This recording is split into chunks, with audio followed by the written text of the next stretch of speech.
Halo Tribuners, berjumpa lagi dalam program Bo On Cam bersama saya Siska Mawaski. Dalam edisi kali ini, saya punya tamu spesial. Bisa dibilang beliau ini adalah the real crazy rich karena tidak cuma kaya secara materi, tapi juga kaya hatinya. Karena beliau ini mengadopsi 6 bayi sekaligus. Langsung saja kita sapa tamu kita hari ini, ia adalah Monica Soraya. Halo Mbak Monica. Hai, Apa kabar nih? alhamdulillah baik. Kalau babynya sendiri bagaimana? Baik ya? Baby juga baik, sehat, alhamdulillah. Baru Sekarang lagi saja mandi. sekarang lagi apa? Babynya, Ya, babynya baru selesai mandi. Mbak Monica ini adalah pengusaha ya. Ya, Nah, pengusaha. pengusaha terus beberapa waktu lalu sempat viral karena mengadopsi 6 bayi sekaligus. Iya, betul. Itu bisa diceritain nggak sih Mbak, gimana sih proses awal mulanya? Kenapa bisa langsung mengadopsi 6 bayi sekaligus gitu? Awalnya itu hati sih Mbak yang bicara. Gitu. Jadi bermula dari seringnya saya lihat banyak bayi terlantar. Terus mungkin ada yang hamil di luar nikah, ada yang masalah perekonomian, kebanyakan sih juga masalah perekonomian. Itulah akhirnya menggerakkan hati saya pada saat itu. Terus saya berdiskusi dengan suami saya, uh, gimana kalau bisa kita mengurus mereka. Itu awalnya. Itu niat sebetulnya. Tapi saya waktu itu belum ada yang menghubungi saya atau bayinya itu juga belum ada gitu. Jadi hanya keinginan pada saat itu. Alhamdulillah mungkin Allah mendengar keinginan saya. Tiba-tiba juga ada seorang ibu awalnya dan nggak serentak itu enam-enamnya datang. Jadi ada seorang ibu menghubungi saya lewat WA, buat WA. Dia mengatakan bahwa dari segi perekonomian nggak sanggup, dia sedang hamil dan sampai dengan kandungan 7 bulan dia belum pernah memeriksakan kandungannya. Jadi itulah menggugah akhirnya hati saya. Pada saat itu langsung saya mentransfer uang, sejumlah uang untuk memeriksakan kandungannya dia terlebih dahulu. Itu awalnya seperti itu. Nah semenjak itu setelah 7 bulan itu saya langsung tahu jenis kelaminnya apa karena udah 7 bulan kan ketahuan di USG. Nah semenjak itu langsung saya setiap bulan saya cek udah minum vitamin atau belum apa terus sampai dengan bayinya lahir dan akhirnya diserahkan kepada saya. Dan itu langsung setelah ibu pertama, terus ada ibu kedua, ibu tiga. Jadi seperti Allah tuh udah seperti kayak mengirim saya untuk ini loh titip ini bayi ini. Seperti itu kejadian awalnya. Tapi awal mulanya si ibu itu tahu Mbak Monica ini dari mana sih? Nah itu kalau banyak juga yang bertanya kepada saya, itu mungkin udah jalannya Tuhan juga gitu, saya juga bingung. Tapi kan kebetulan juga saya ini kan punya Ormas Bidadari Indonesia, jadi kebetulan ketua umumnya itu juga bergerak di bidang sosial. Mungkin mereka-mereka itu juga melihat dari situ, kegiatan saya kan juga ada di IG Bidadari Indonesia juga, terus saya juga aktif belusukan ke kampung-kampung gitu. Atau mungkin mengenal saya dari situ, dan awalnya mungkin mencoba gitu WA ke saya gitu dengan menceritakan permasalahannya. Sebetulnya sih sebelum masalah bayi ini kan banyak sebetulnya Mbak permasalahan-permasalahan di luar sana yang mereka suka WA ke saya, semampu saya akan bantu ya saya bantu. Seperti itu. Tapi waktu awal si ibu itu minta tolong, Mbak Monica langsung kayak mencari tahu asal usulnya gitu nggak sih Mbak? Enggak. Jadi pada saat itu saya sama sekali tidak peduli misalnya ibunya itu kerjanya apa, terus latar belakangnya apa. Itu saya kesampingkan karena pada saat itu yang ada di dalam hati saya, dalam pikiran saya adalah bagaimana saya bisa menyelamatkan anak dan ibunya. Itu aja pada saat itu. Jadi saya nggak pernah mencari tahu keberadaannya karena saya nggak kenal juga gitu. Jadi hanya karena saya percaya dan saya yakin pada saat itu dia juga membutuhkan pertolongan saya. Itu Kalau itu ibu pertama itu asalnya dari mana? dari Tegal. Dari Tegal. Tapi Mbak Monica ini di Jakarta ya? Saya di Jakarta. Nah, terus proses ketemunya antara ibu bayi dengan Mbak Monica itu bagaimana? Jadi prosesnya itu pada kandungan sekitar 8 bulan, 8 bulan setengah mungkin ya, dia datang ke Jakarta. Karena dia sendiri bilang bahwa eh, tidak mungkin dia melahirkan di Tegal. Karena memang yang satu faktor biaya dan tidak ada orang tua juga yang mungkin menemani. Terus suaminya juga tidak peduli dengan kehamilannya ini. Jadi akhirnya dia minta, saya boleh nggak Mbak datang ke Jakarta? Nah beliau datang ke Jakarta, saya jemput, gitu waktu itu di stasiun, terus tinggal di rumah saya tuh hampir 1 bulan sampai dengan bayinya lahir. Terus kalau hingga saat ini hubungan antara bayi dengan orang tuanya masing-masing masih berjalan seperti biasa atau emang udah lost contact, Mbak? Kalau saya selalu menghubungi setiap ada perkembangan, biasanya saya selalu memberikan foto ke ibu-ibu mereka gitu, ke 6 bayi ini. Dan hubungan saya dengan ibu-ibunya tuh sampai sekarang sih tetap terjalin baik. Sampai saat ini sih masih kadang-kadang ibunya kalau kangen, Mbak bisa lihat fotonya gitu. Dan mereka kan juga memantau saya dari IG, saya juga banyak foto anak-anak. Terus kita juga sekarang punya channel YouTube, jadi mereka juga mungkin ngelihat gitu anaknya dari medsos-medsos itu sih sampai sekarang. Dan mereka kalau WA ke saya juga pasti saya bales. Berarti proses adopsi ini melalui proses hukum gitu juga ya, Mbak ya? Jadi nggak sampai detik ini sih anak-anak itu bukan saya adopsi. Jadi saya sudah sepakat dengan suami saya bahwa akte kelahiran itu tetap memakai nama ibu kandungnya. Jadi saya tidak ingin memisahkan hubungan antara si anak dengan si ibu gitu. Jadi tetap akte itu nama ibu kandung. Dan pada saat proses sebelum mereka melahirkan pun saya juga udah ngomong ke mereka bahwa nanti aktenya pakai nama ibu ya, saya bilang gitu. Terus mereka setuju. Jadi saya memang jadi saya mengasuh membesarkan. Jadi mereka memang punya ibu kandung dan mereka punya bunda. Saya dipanggil bunda untuk membesarkan dan sampai dengan dia sukses nanti. Itu sih sebenarnya cita-cita saya. Ini kan total 6 orang bayi ya. Itu langsung diadopsi sekaligus apa bertahap sih, Mbak? Bertahap. Jadi ada yang selisihnya cuma 5 hari kelahirannya gitu. Terus ada yang 1 bulan. Jadi ada yang 2 minggu. Tapi di dalam jangka waktu yang berdekatan. Pertama kali mengadopsi anak pada bulan apa, Mbak? Bulan Maret. Maret. Bulan Maret, iya. Maret. Terakhir bulan apa? Ini sebenarnya kita lagi menunggu yang ke-7. Wow, 7. Berarti mau nambah terus gitu ya, Mbak?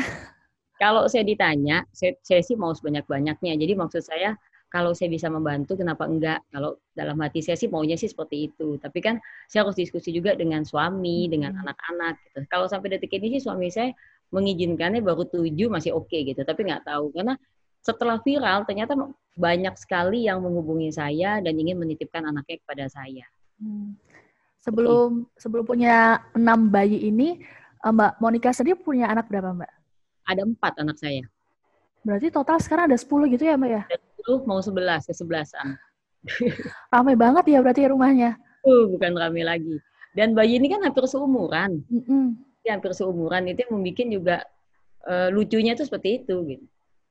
Kalau yang tertua umur berapa, Mbak? Kalau yang anaknya Mbak Monica?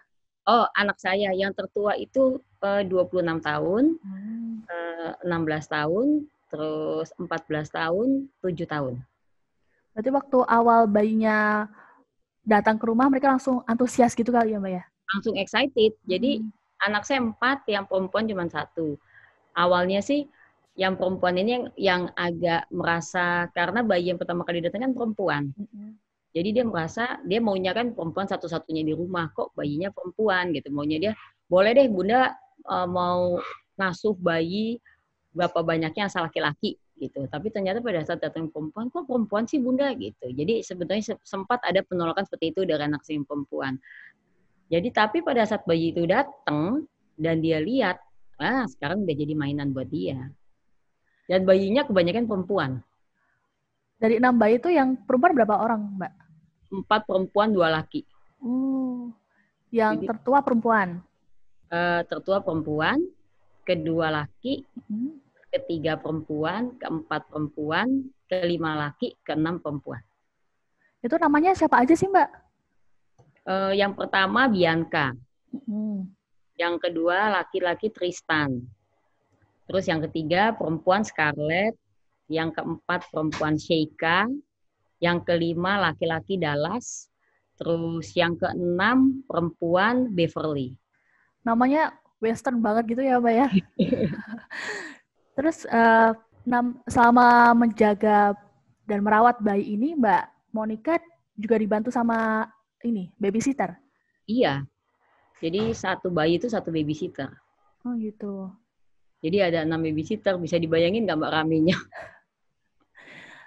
Jadi mereka nginep di rumahnya Mbak Monica gitu ya? Sehari-hari? Babysitter? Iya. Iya.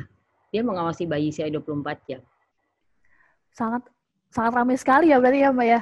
Ramai sekali, bisa dibayangin. Jadi di kamar bayi itu ada 6 box bayi, 6 bayi, dan 6 babysitter.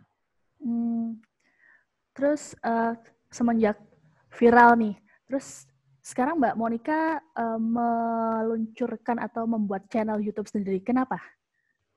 Sebetulnya sih channel YouTube itu sebelum viral sudah ada. Oh, sudah ada. Jadi awalnya kenapa ada Monica's Angels itu, jadi saya sebenarnya ingin menggugah, mengetuk hati di luar sana bahwa kalau yang merasa punya rezeki lebih gitu, ayolah gitu, karena di luar sana tuh banyak sekali mungkin saudara-saudara kita yang sebetulnya siapa sih perempuan yang tidak ingin mengasuh bayinya sendiri, tetapi kan pasti ada alasan tertentu gitu. Jadi saya juga sebetulnya tidak pernah menyalahkan 100% ibunya menyerahkan kepada saya, karena saya tahu saya juga perempuan, saya juga seorang ibu, melahirkan itu sakitnya seperti apa, penuh pengorbanan, hidup dan mati, dan kalau bukan alasan tertentu tidak mungkin seorang ibu tuh menyerahkan bayinya. Itu sih, jadi saya sebenarnya ingin mengetuk hati di luar sana, ayo kalau siapapun yang ingin menjadi orang tua asuh, karena di luar sana banyak sekali bayi-bayi tidak berdosa yang seperti ini, dan mereka kan sebetulnya pantas hidup layak. Itu sebetulnya inti dari akhirnya saya meluncurkan channel YouTube itu juga ingin menggugah sebetulnya. Tapi kalau Mbak Monica sendiri ada keinginan nggak sih untuk membangun kayak panti asuhan mungkin atau mungkin rumah singgah atau apa gitu? Kalau saya dari kecil cita-cita saya belum terwujud sampai saat ini adalah saya pengen punya panti asuhan memang. Itu memang saya kepingin sekali dari kecil. Saya ingin, karena saya suka anak kecil, saya suka bayi, dan saya sangat concern dengan tumbuh kembang anak-anak gitu. Karena kan anak-anak ini kan sebagai penerus bangsa gitu. Kalau saya yakin kalau itu dibina dari kecil, pasti penerus-penerus bangsa kita kan jadi luar biasa. Itu aja sih sebetulnya. Dan mereka butuh kita gitu. Tapi dengan mengurus 10 bahkan, kerepotan nggak sih Mbak? Nah ini sebetulnya pertanyaan suami saya yang pertama kali. Jadi pada saat saya mengutarakan niat saya untuk mengasuh bayi gitu. Awalnya kan suami saya tahunya 1, tiba-tiba 2 ya, tiba-tiba 3, 4, lama-lama kan 6 gitu. Nah itu pertanyaan pertama suami saya itu, bagaimana kamu nanti membagi waktu dengan keluarga, membagi waktu dengan anak-anak. Saya kan juga punya anak-anak sebelum bayi-bayi ini, sanggup nggak gitu membagi cinta yang tadinya cinta itu dibagi cuma untuk suami dan anak-anak saya. Sekarang kan untuk segitu banyaknya membagi waktu, itu sebenarnya yang diminta sama suami saya sih sebetulnya itu nggak banyak. Saya harus janji kan ke dia. Terus akhirnya saya bilang, insya Allah saya bisa gitu. Karena memang ini niat saya dan selama ini sih sampai dengan detik ini nggak pernah ada masalah. Saya juga tetap fokus ke anak-anak saya, terus juga ke 6 bayi ini. Memang waktu saya jadi terbuang gitu, terbuang untuk ngurus lebih fokus ke, karena anak-anak juga sekarang sekolahnya kan online yang sekolah. Kalau online juga saya harus ngecek, walaupun anak-anak udah besar juga tetap itu. Terus yang 6 bayi ini juga lagi masa-masa yang dari bayi baru lahir banget, jadi yang setiap bulan aja saya harus ke dokter untuk vaksinasi, dan itu harus saya sendiri yang bawa. Karena 6 nggak mungkin sekali ke dokter, saya 6, jadi saya bagi 2 gelombang, jadi 3-3 kalau ke dokter. Terus kalau Mbak Monica ini kan tadi mengatakan menjadi ketua Bidadari Indonesia ya Mbak ya tadi ya? Betul. Itu organisasi yang bergerak di bidang apa sih Mbak? Di bidang sosial. Itu kegiatannya apa aja? Jadi kita ini organisasi yang isinya perempuan semua. Kita udah berdiri sekitar tahun ini, tahun keempat ya, tahun keempat. Jadi Bidadari Indonesia itu berdiri. Jadi niat awal kita mendirikan itu, Ormas Bidadari Indonesia itu kan, niat saya pribadi itu kan ingin memberantas kemiskinan di Indonesia gitu.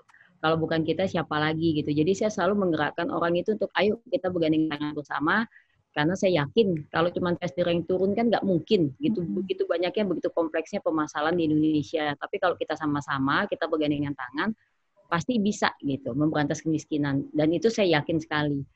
Jadi sebetulnya sih itu. Jadi kita bergerak belusukan ke kampung-kampung. Biasanya kita juga dapat, kan Bidadari ini juga udah sebagian udah ada di daerah-daerah, kita punya perwakilan. Jadi kita suka dapat masukan dari perwakilan di daerah itu, misalnya ada kebakaran, terus ada yang memerlukan kursi roda, terus ada yang memerlukan pada saat itu, kita suka mengadakan di sekolah-sekolah itu namanya pembagian susu gratis dan telur, itu selalu kita lakukan dari dulu. Itulah yang akhirnya teman-teman akhirnya mau mulai pelan-pelan satu-satu mulai gabung sama saya. Itu sih sebetulnya Mbak. Kita selalu belusukan.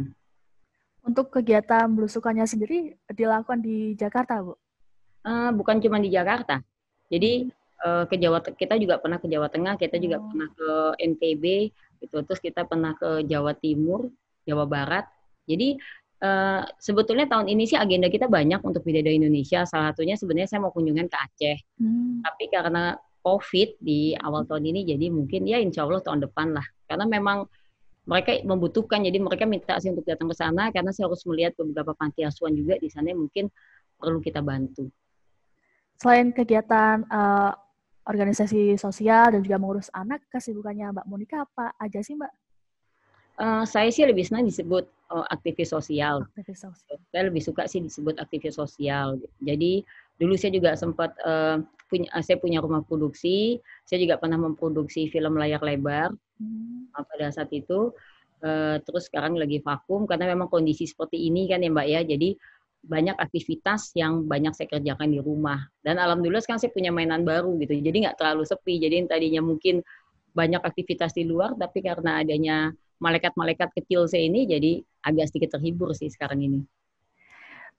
Tadi kan saya menyinggung soal Crazy Rich gitu ya. Mungkin kalau Mbak Monica mungkin agak kurang berkenan mungkin ya Crazy Rich gitu.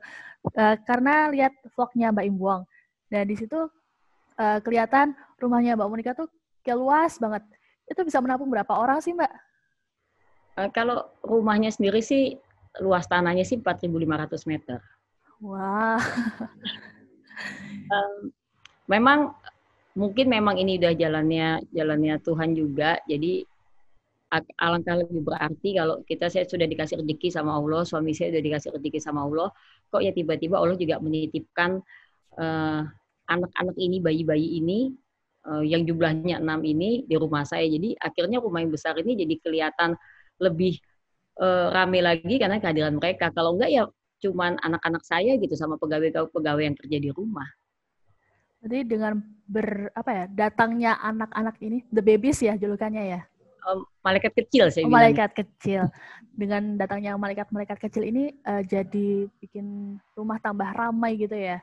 Tambah ramai gitu, karena kalau rumah besar terus anak-anak, apalagi anak zaman sekarang ini kan anak saya paling kecil aja udah punya dunianya sendiri, apalagi besar gitu. Jadi setelah ada 6 ini, ya kayaknya saya punya dunia baru kan. Jadi kalau bisa dibayangin ya Mbak, rumah besar terus anak-anak di kamar sendiri-sendiri, udah tinggal sepi aja saya sendiri. Tapi sekarang kan ada 6 ini, jadi alhamdulillah jadi rame. Seneng. Kalau itu anak bayi-bayinya umur berapa aja sih Mbak? Yang paling besar mau 5 bulan, yang paling kecil ini mau 2 bulan. Oh gitu.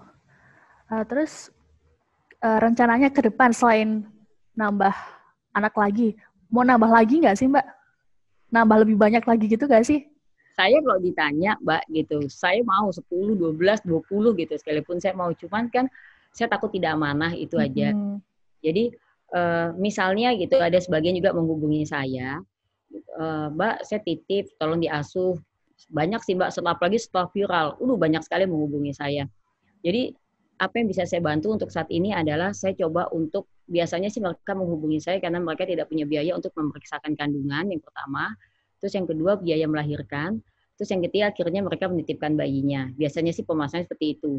Tapi saya selalu bertanya, seandainya saya tidak bisa mengasuh anaknya, tapi ada saudara saya atau teman saya yang mungkin menginginkan anak, belum dikasih kepercayaan sama Allah untuk punya anak, kan banyak juga teman-teman saya yang juga menghubungi saya akhirnya, kalau Mbak, saya mau dong ngasuh gitu. Akhirnya kan banyak di sekeliling saya tergugah juga dengan saya mengasuh 6 anak ini gitu.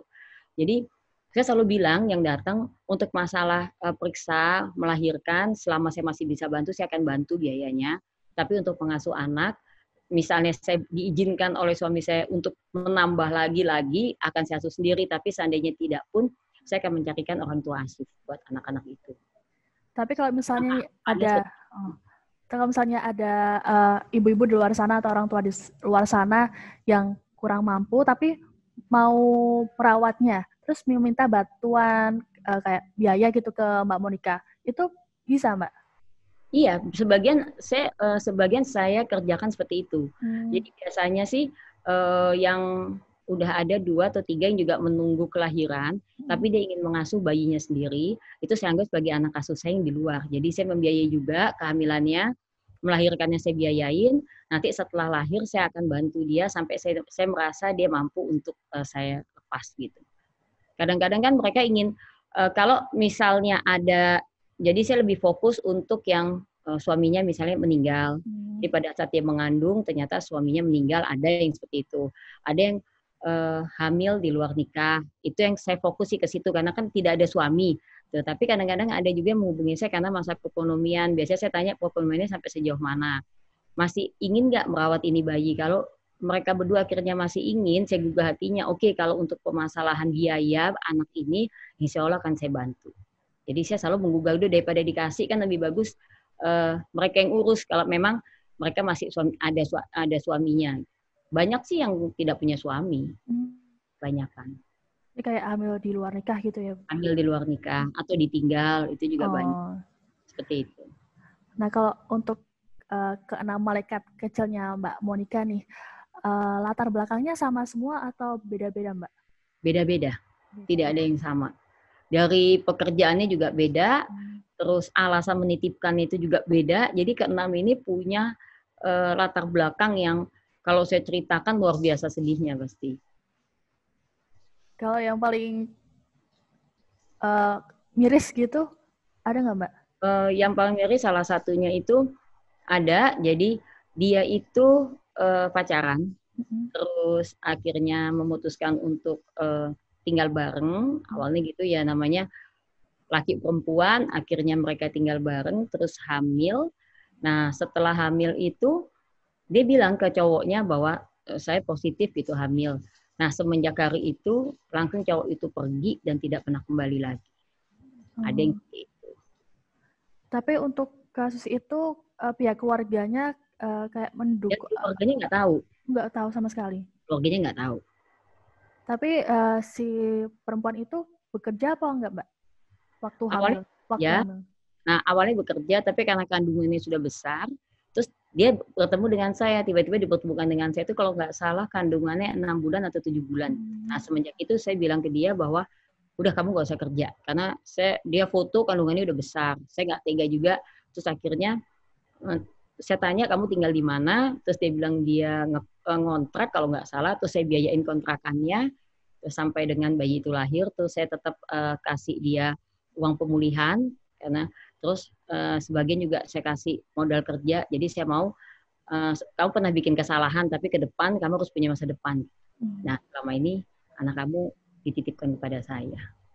Ada yang sama sekali juga, Mbak tolong setelah ini jangan libatkan saya. Jadi anaknya nggak perlu tahu saya siapa. Ada yang pesan seperti itu juga ke saya.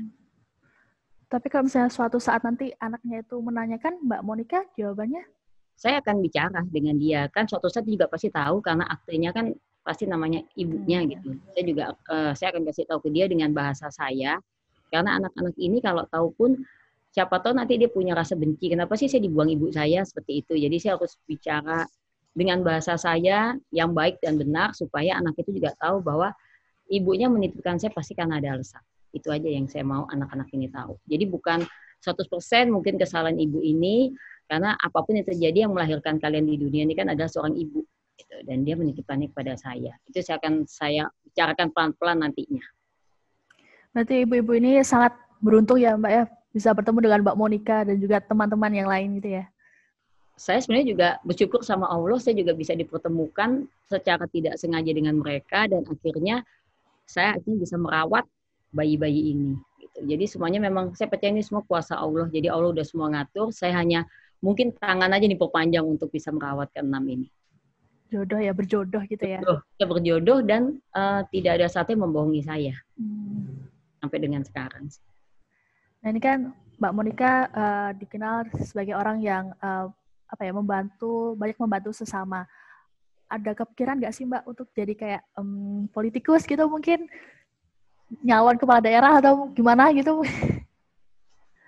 Saya sempat juga bergabung di satu partai, sampai sekarang juga saya salah satu Dewan Pimpinan Pusat dari salah satu partai di Indonesia. Terus saya juga kemarin itu sempat nyalek jadi anggota DPR juga sempat gitu, tapi sebetulnya hati saya itu lebih ke sosial sebetulnya. Jadi kalaupun saya bergabung di partai, bukan berarti saya menjadi seorang politikus, hanya saya ingin membantu menyelesaikan masalah kemiskinan di Indonesia. Sebetulnya tujuan saya untuk itu. Ya semoga apa yang dikerjakan oleh Mbak Monica ini dapat balasan yang setimpal dari Tuhan gitu ya Mbak ya. Amin ya rabbal alamin.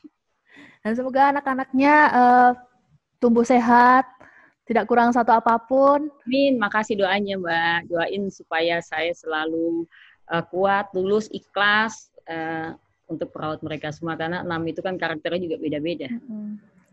Semoga cita-citanya untuk membangun panti asuhan dan juga rumah-rumah pertolongan yang lain untuk orang-orang yang kurang mampu segera terwujud ya Mbak ya. Doanya Mbak, doanya. Makasih Mbak Monica atas perbincangannya. Sama-sama Mbak. Semoga tadi pembicaraannya bisa menginspirasi banyak orang ya untuk berbuat kebaikan kepada sesama. Itu tujuannya. Terima kasih Mbak Monica. Assalamualaikum. Ya, terima kasih.